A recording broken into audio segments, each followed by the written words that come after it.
In modern China, some people have reportedly been blocked from buying plane tickets.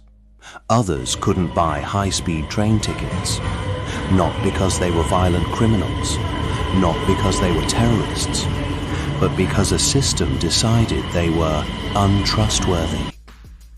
Now imagine combining that system with money itself. A currency where every transaction can be tracked, every payment recorded, every purchase potentially controlled. Not by banks, not by companies, but directly by the state. This is the story of China's digital yuan, and why it may be a glimpse into the future of money itself. There's something strange about walking through a modern Chinese city. A grandmother selling fruit on the sidewalk has a QR code. Street musicians have QR codes. Tiny noodle shops have QR codes taped to plastic chairs. Even some homeless people accept digital payments. Cash is disappearing.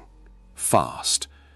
In most countries, that would sound impossible, but China skipped an entire era of financial technology. While America became addicted to credit cards, China jumped straight from cash to smartphones. And at first, people loved it. No wallets, no coins, no waiting. Just scan, pay, walk away. It felt like the future. But hidden underneath all that convenience, China may have accidentally built the perfect infrastructure for financial surveillance. Because once every transaction becomes digital, money stops being private. And once money stops being private, it can become something else entirely. Permission. To understand why China created digital yuan, you have to go back decades. Back to 1949. After the Communist Party won the Chinese Civil War, nearly the entire financial system came under state control. Banks were nationalized. Money flowed through centralized institutions. For decades, the Chinese government maintained tight control over economic life. Then everything changed in 1978. Deng Xiaoping opened China's economy to the world. Factories exploded across the country. Cities grew vertically almost overnight. Hundreds of millions escaped poverty. It became one of the greatest economic transformations in human history. But there was one thing China never fully gave up: control. And when the internet arrived, China realized something before almost everyone else. Data was becoming the most valuable resource on Earth. Not oil, not gold. Data, especially financial data, because financial data reveals behavior, what people buy, where they travel, what they value, who they interact with. A map of human life, created transaction by transaction. In 2003, Alibaba launched Alipay. At first, it was simple, a way for people to safely buy things online. But over time, Alipay became something much bigger. Then came 2011. Tencent integrated payments into WeChat, and suddenly, China transformed. Your phone wasn't just a phone anymore. It became your wallet, your ID, your transportation pass, your social life, your shopping mall, your bank account, all inside one ecosystem. QR codes spread across the country like wildfire. Street vendors use them, taxi drivers use them, tiny food stalls use them. Within years, China became the largest cashless society on Earth. And unlike the West, where financial data is fragmented across banks and credit card companies, China's digital ecosystem became incredibly centralized. That made life unbelievably convenient, but it also created something governments throughout history could only dream about: real-time visibility into the economy itself. Imagine seeing millions of transactions happen live, what people are buying, what cities are slowing down, where money is flowing. For a government, that level of visibility is almost irresistible. And that's when China took the next step.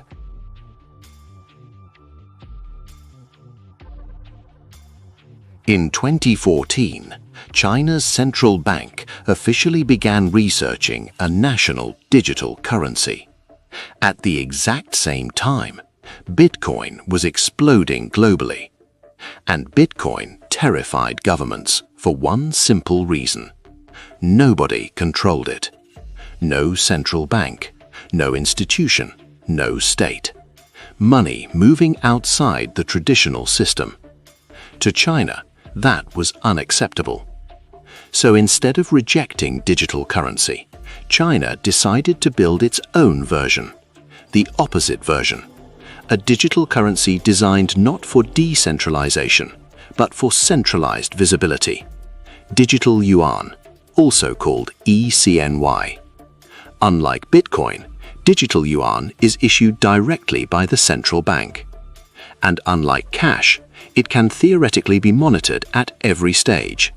Who sent it, who received it, when, where, potentially even what it was used for. But the most revolutionary part is that Digital Yuan may allow money itself to become programmable. And that changes everything. For thousands of years, money has behaved the same way. A dollar is a dollar. Once you own it, you decide how to use it. But programmable money changes that relationship entirely.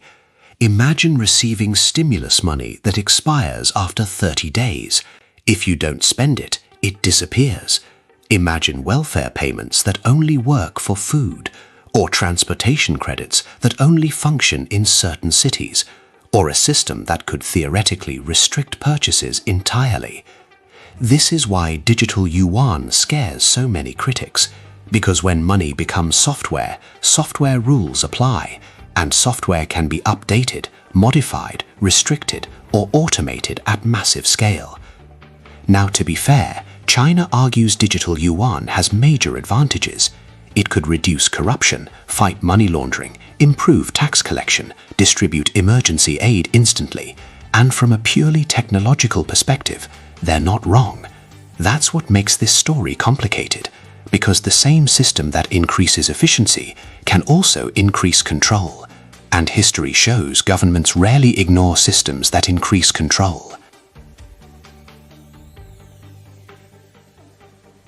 Then there's the issue everyone talks about: China's social credit systems. Online, they're often exaggerated into dystopian science fiction. Reality is more fragmented and complex, but China has built systems that track legal violations, debts, business compliance, and trustworthiness. Some individuals placed on blacklists have reportedly faced travel restrictions.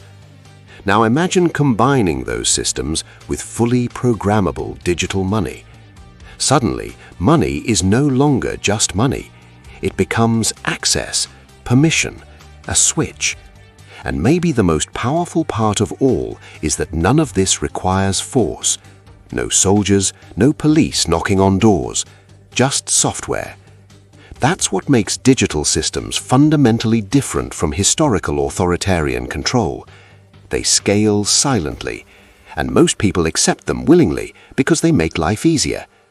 Cash gives you privacy, digital money gives you convenience, and history suggests human beings will almost always trade the first for the second. But here's the uncomfortable truth. This isn't just about China anymore. Over 100 countries are now researching central bank digital currencies, CBDCs, digital dollar, digital euro, digital yen. Governments everywhere are realizing the same thing. Digital currencies could make economies faster, more efficient, more trackable, and easier to manage during crises. And maybe they're right. Maybe this really is the future. Because the reality is, most people don't want cash. They want speed, convenience, seamless payments, one less thing to think about. And that's how technological revolutions usually happen. Not through force, through convenience. One smoother app at a time.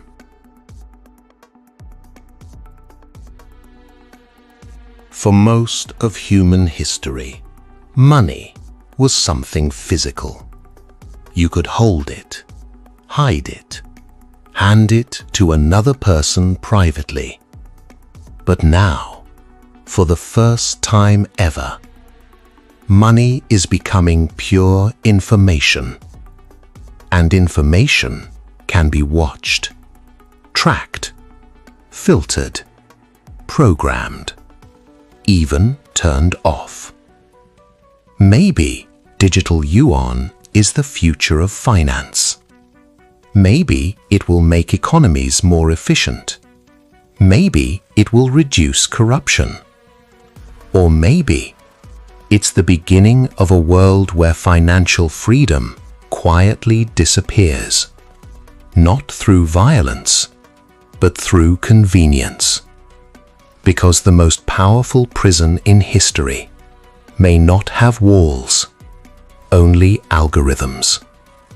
And one day, without realizing it, we may wake up in a world where money no longer belongs to us. Only access to it does.